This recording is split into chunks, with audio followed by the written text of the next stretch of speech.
In today's video, we are going to be learning how to cut a high-low flare top with an opening or slit at the back. And to cut that, you fold your fabric in a triangular form or a bias form just this way.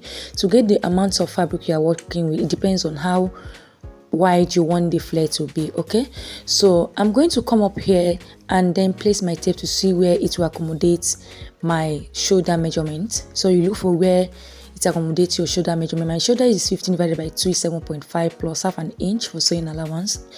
Then I'm going to mark 3 inches for my neck width. I'll mark 3 inches for the neck width, and then for the neck depth I'm going to come down by 3 inches as well. And I'm going to connect that with my curve rule.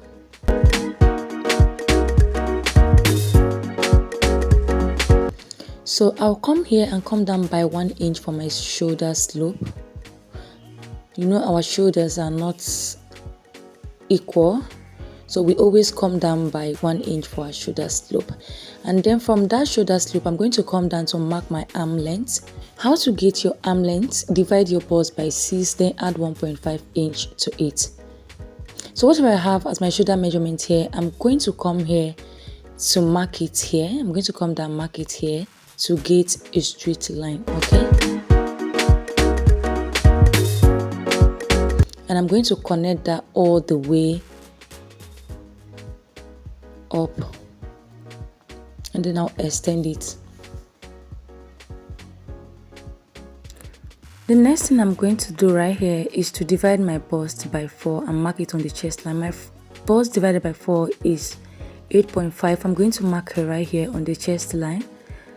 I'll add 1 inch for ease because I don't want it too tight, and then I'm going to add another 1 inch for sewing allowance. The next thing is to mark the length of the top.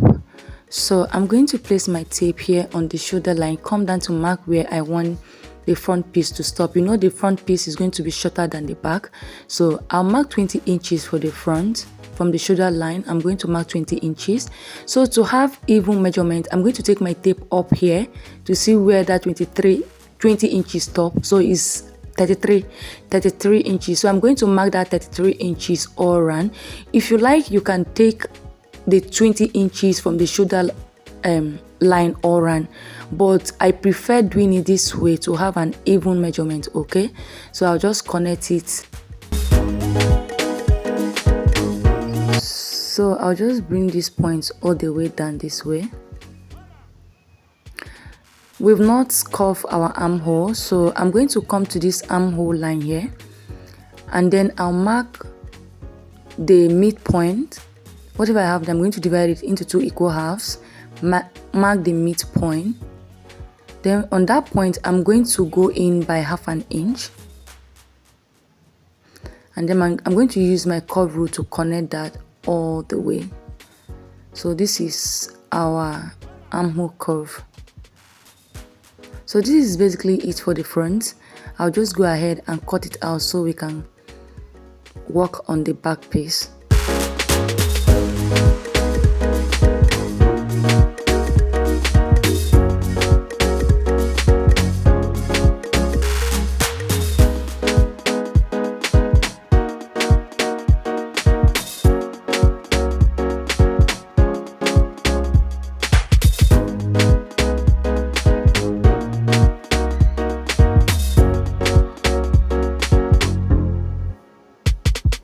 So we now have the front piece.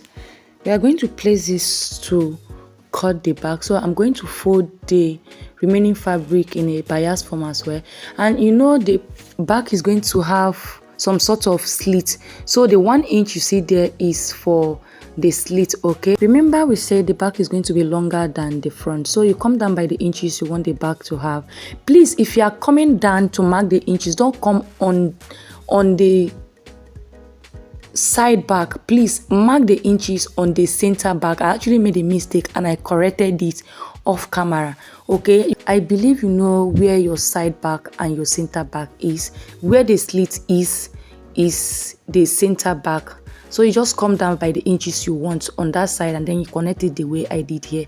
Then for the back neck, I came down by 1.5 inches for the depth, and then for the width is still the 3 inches we took on the front piece. So I'll just connect it this way, and this is all for the back piece. Okay, so for the back armhole, I'm going to come out by 1/2 inch when I'm cutting, because the front armhole and the back is not the same. So when I'm cutting, I'll come out by 1/2 inch. I'll just go ahead and cut it out. At this point, if you haven't subscribed to my channel yet, please do well to subscribe by hitting on the subscribe button, like this video, comment as well, share my video with friends, family, everybody. I would really appreciate that. Thank you for doing that.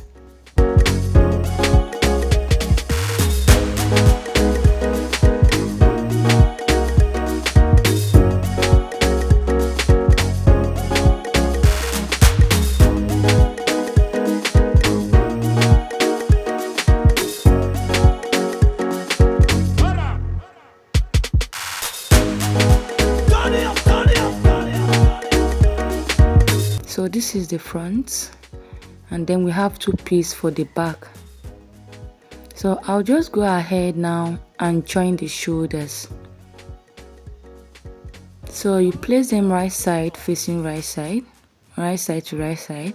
So I've gone ahead to join the shoulders. The next thing is to join the back together. Remember I said the back is going to have slits, okay? So I'm going to join them properly together this way. And then from the neck, I'm going to come down to mark 4 inches. If you don't come down to mark to create some sort of opening, your head cannot pass through the neck, okay? You know it's a high neck. So I'm going to come down to mark 4 inches. You can mark 5, okay? This is to create an opening so your head can pass through. And then that is, from that point is where we are going to sew from. So I'm going to come up here and come down to mark where I want the slit to start from. So it depends on what you want. If you want it to open, you just mark where you want the slit to be. So from that 4 inches, I'll come down to mark. So I've already gone ahead to sew it. The next thing is to turn the neck and then fold this in and use my gum stay to hold it. You can sew if you want. So I've already gone ahead to turn the neck with my bias. I've ironed this, but I've not gum it down with my gum stay. I'll do that later. So I already ironed it out. The next thing is to show the side together. But before I do that, I like to join my sleeve before joining the side. If you don't know how to cut your basic sleeve, I made a tutorial on that already. Just check out my other video. So I'll just go ahead and join everything, and then I'll come and show you guys. So I've already gone ahead to join the sleeve, to join the side together, and then turn the hem as well. So the next thing is to create my loop. So I'll just put, you can use bias to create your loop, okay? And then you put button, and that is all for the tutorial. The top is actually looking rough. That is because I didn't iron it. As at the time I finished the sewing, there was no light, so you guys should just bear with me. Thank you for staying tuned. See you in my next video. Bye.